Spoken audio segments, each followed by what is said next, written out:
Salut mesdames et messieurs et bienvenue à la formation Ne te piétine plus, comment développer l'estime de soi. Vous avez été très nombreux à vous inscrire pour y participer et l'équipe de Craft a Better You vous en sait infiniment gré. Je suis Emmanuel Blaise Tapon, entrepreneur, coach en développement personnel et formateur. Je vais vous entretenir tout au long de cette formation. Comme ce n'est plus un secret pour vous, il s'agit d'examiner la question de l'estime de soi parce que nous avons tous compris pourquoi elle est importante. Cette formation va s'articuler autour de 5 points essentiels, à savoir dans un premier temps, la définition de l'estime de soi, qu'est-ce qu'elle est et qu'est-ce qu'elle n'est pas. Nous allons ensuite voir quelles sont les sources d'une faible estime de soi. Après avoir examiné les sources, nous allons voir quelles sont les manifestations d'une faible estime de soi, ce après quoi nous passerons aux conséquences sur la personnalité. Et ce sera l'introduction qui va nous amener au plat de résistance, à savoir comment développer l'estime de soi. Et comme nous l'avons promis dans la bande-annonce, il y aura un bonus.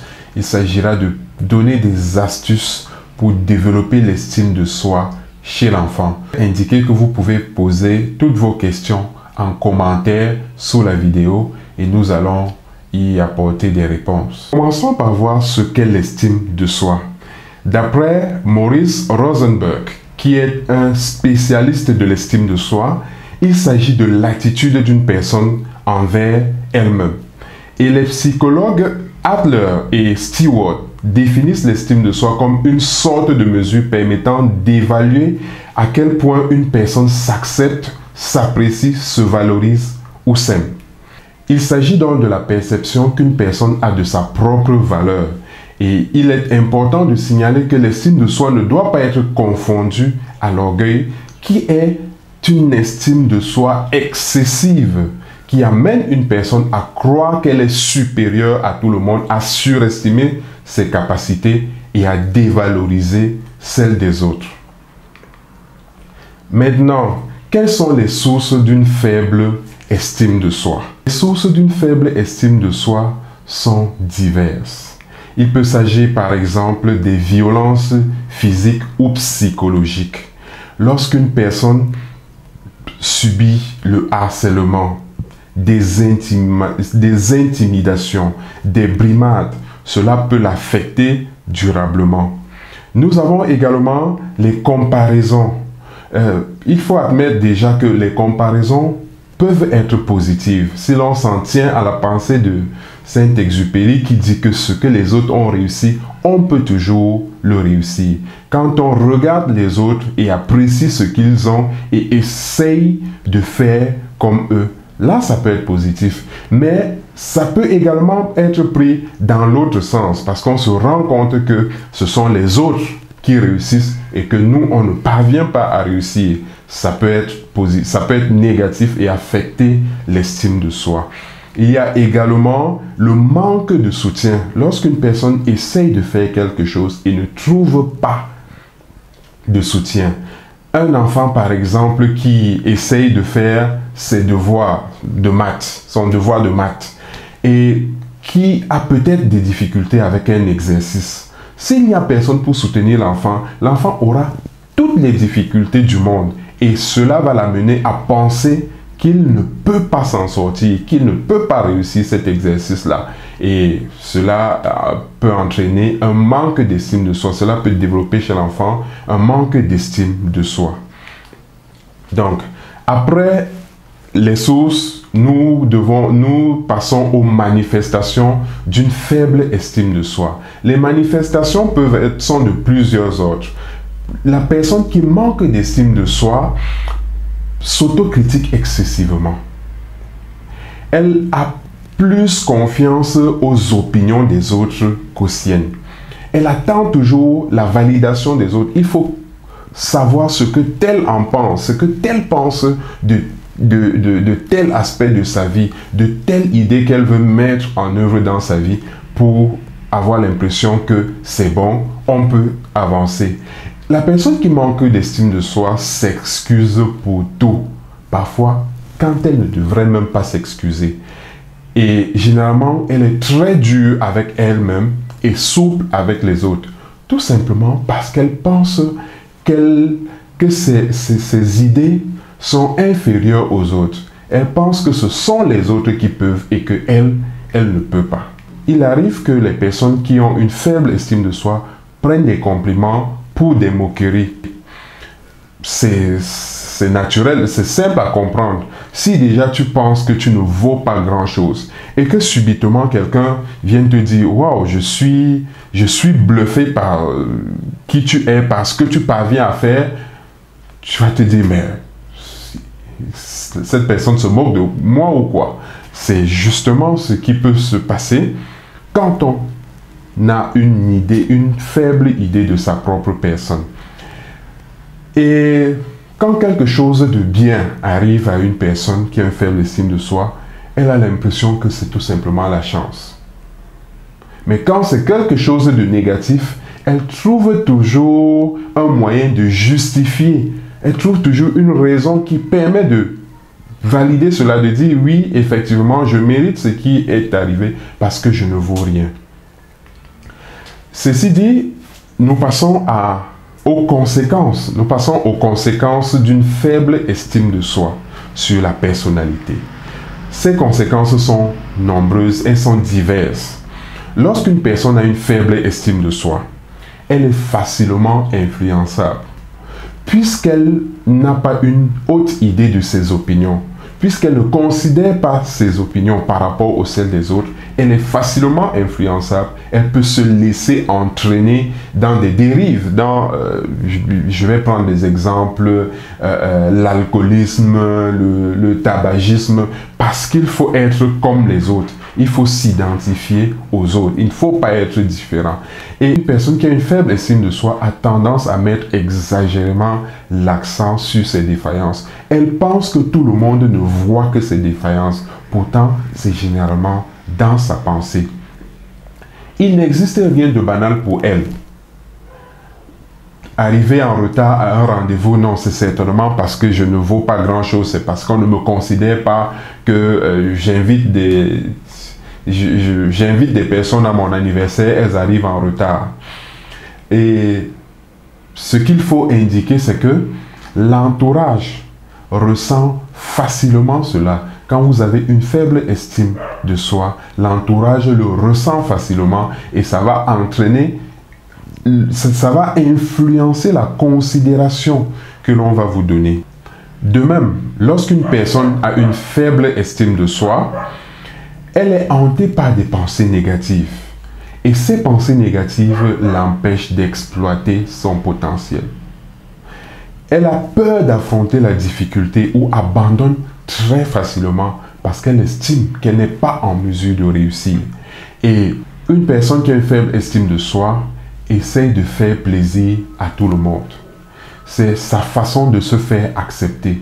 Or, ce n'est bien évidemment pas possible de faire plaisir à tout le monde et c'est ce qui va entraîner des frustrations, qui va entraîner un repli sur soi. Ayant donc planté le décor, nous allons passer au plat de résistance dans quelques secondes. Comment développer durablement l'estime de soi? Qu'est-ce qu'il faut faire pour tourner la page de ce manque d'estime de soi ou de cette faible estime de soi? Je vous invite pour commencer à examiner avec moi cette figure qui représente le modèle cognitif. Comment est-ce qu'on part d'une situation à l'adoption d'un comportement? Puisque nous parlons d'estime de soi et que cela se ressent dans le comportement de la personne au milieu des autres.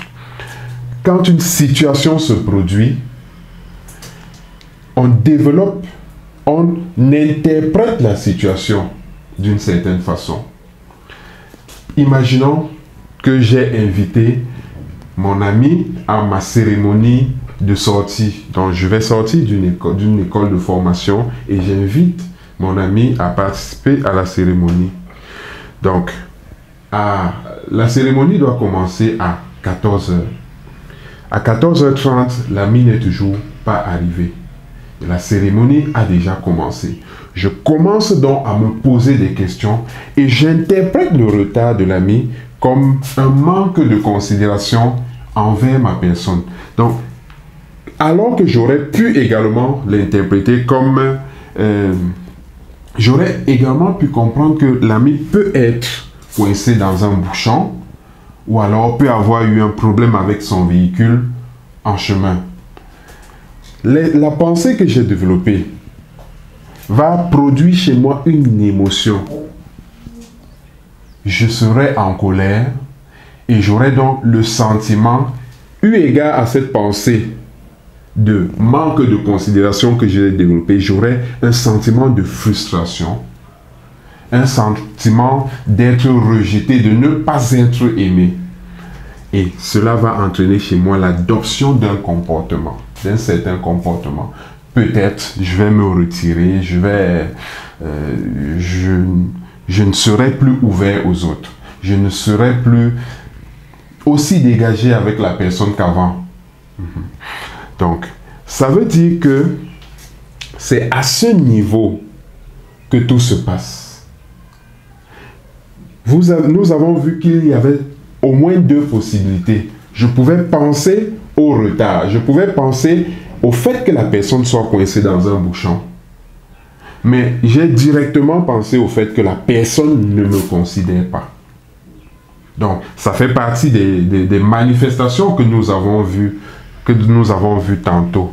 Et l'émotion qui découle de cette pensée que j'ai développée va induire un certain comportement. Donc, pour développer l'estime de soi, tout doit se passer ici. Parce que tout s'est passé normalement là, la situation s'est produite, mais c'est au niveau de la pensée qu'il y a eu une erreur de jugement. Donc, qu'est-ce qu'il faut donc faire pour éviter ces erreurs de la pensée qui, il faut le signaler, ne concernent pas que les personnes qui ont un manque d'estime de soi. Tout le monde peut commettre ces erreurs de pensée. Tout le monde, à un moment ou à un autre, peut se trouver à développer une pensée qui n'est pas rationnelle. Mais chez la personne qui manque d'estime de soi, cela est très développé. Donc, nous allons procéder à ce qu'on appelle la restructuration cognitive. La solution, ce sera une restructuration cognitive. La restructuration cognitive, c'est une méthode de correction de la pensée qui a été développée par le psychologue Aaron Beck. Donc, il s'agit d'un processus psychothérapeutique qui consiste à identifier des pensées irrationnelles et à les corriger. Donc, la première étape de cette restructuration cognitive, ce sera la prise de conscience. Il faut prendre conscience du fait que l'on a une faible estime de soi et que cela affecte négativement notre personnalité. La deuxième chose à faire, c'est de prendre une décision, de prendre la décision de mener une action ferme pour remédier à cela. Après avoir pris conscience du changement qu'il convient d'opérer, il est important d'identifier ce qu'on veut changer.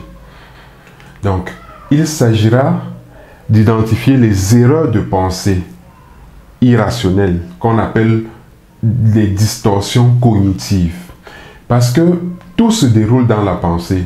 Il est donc important de voir toutes ces pensées que l'on développe lorsqu'une situation se produit et qui entraîne un mauvais traitement d'une information qui induira donc un certain comportement.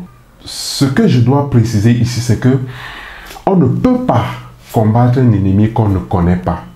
Il faut connaître l'ennemi pour pouvoir le combattre. C'est pour ça que cette étape d'identification est très importante. Je vous invite à prendre un calepin dans lequel vous noterez systématiquement autant que possible chaque pensée qui tend à vous dévaloriser. Généralement, il est conseillé de consigner cela par écrit pour se le rappeler à chaque fois qu'on se retrouve dans une situation où l'on est tenté à à avoir une erreur de jugement, une erreur de pensée. Donc, après avoir procédé à cette identification, il faut passer à la confrontation. Qu'est-ce qu'on entend par confrontation? Il est question d'identifier le critique intérieur.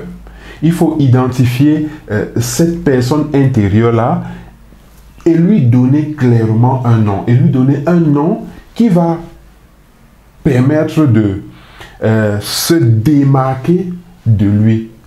Je me démarque de cette personne qui tend à me dévaloriser.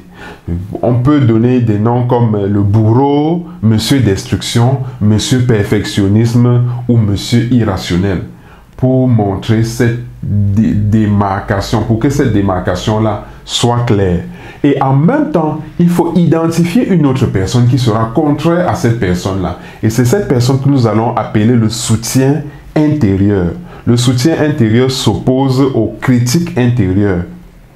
Le critique intérieur, pendant qu'il essaye de nous amener à avoir toujours une interprétation négative des faits, le soutien intérieur, qu'on peut baptiser mon être rationnel ou le meilleur moi, mon coach, va rechercher l'équilibre qu'il faut pour éviter que le critique intérieur n'affecte notre personnalité. Et le but de cette confrontation, c'est quoi? Le but est de créer une dichotomie.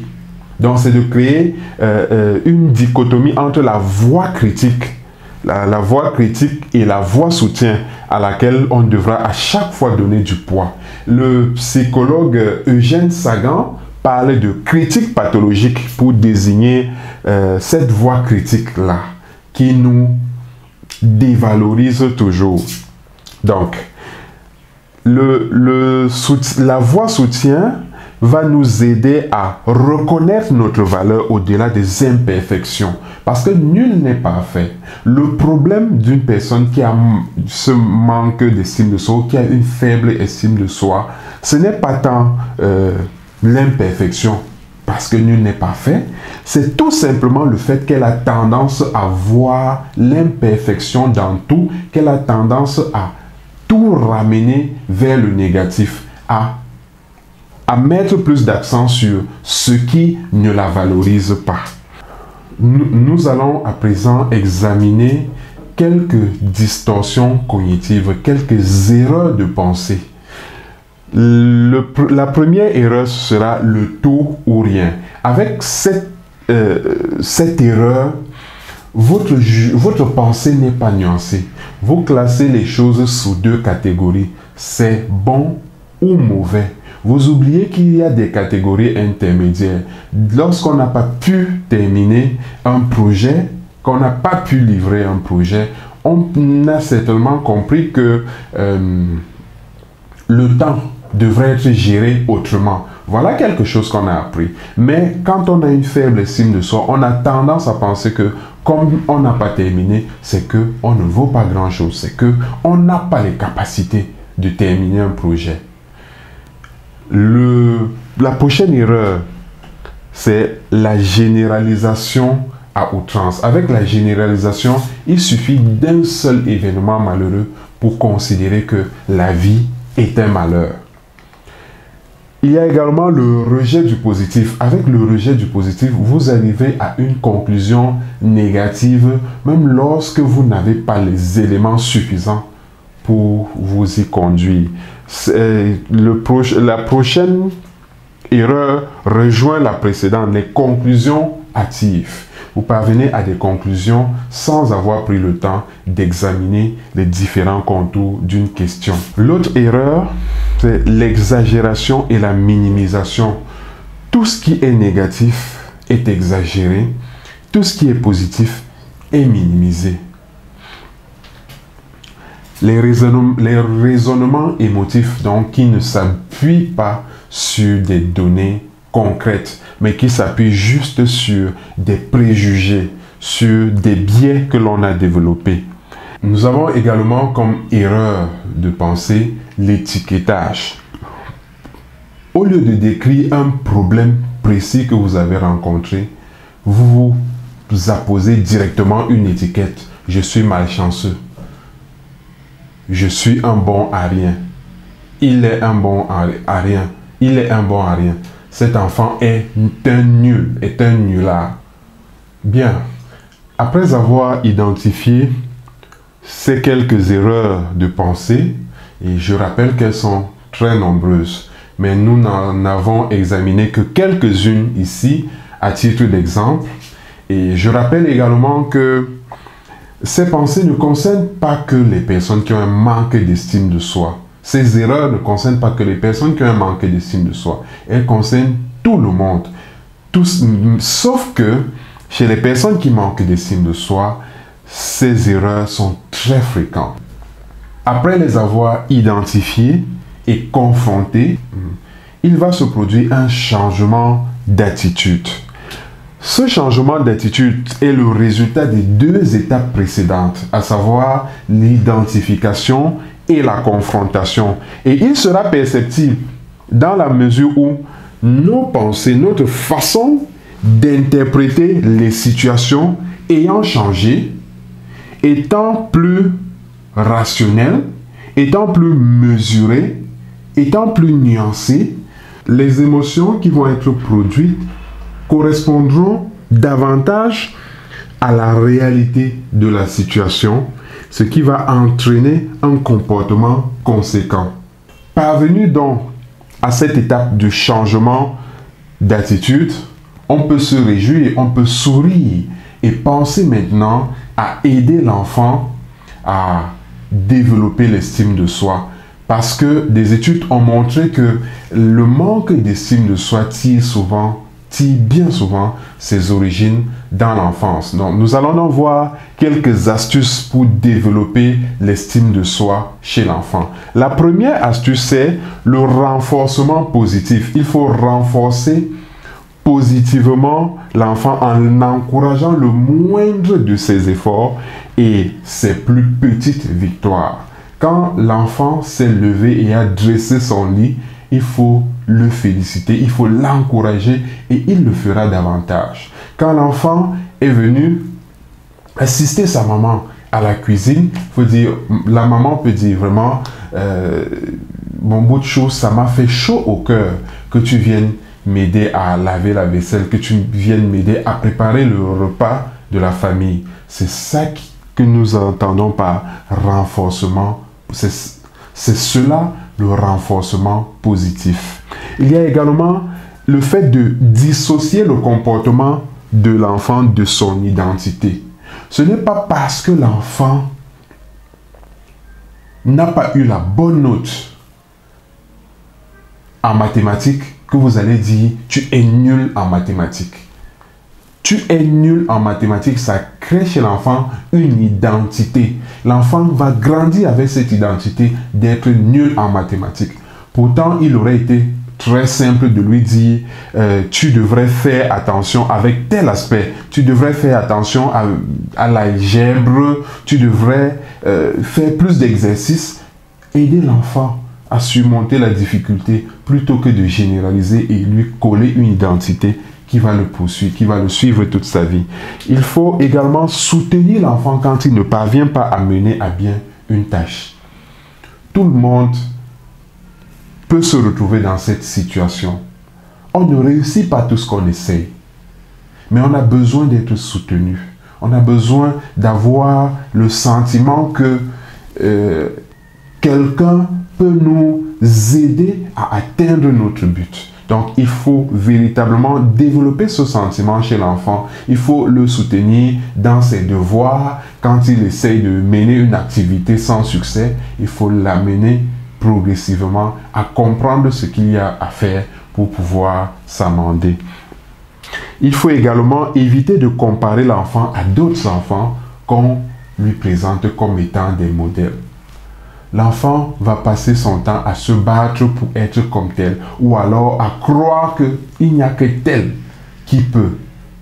Donc, ce sentiment, cette comparaison peut créer durablement chez l'enfant un sentiment de faiblesse, un sentiment d'incapacité, ce qui va se manifester par cette faible estime de soi qui va se traduire par des comportements qui seront externaliser. Vous avez ici quelques références qui nous ont aidés à préparer cette formation.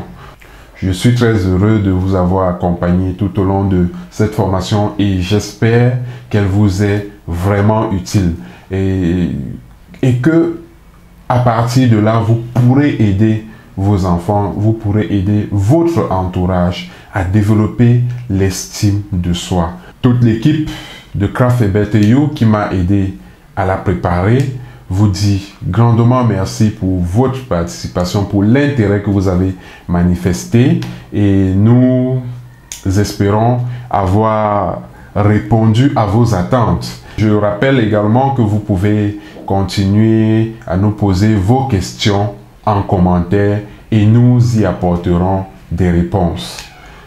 Il ne reste plus qu'à se dire à très vite pour la prochaine formation. Merci.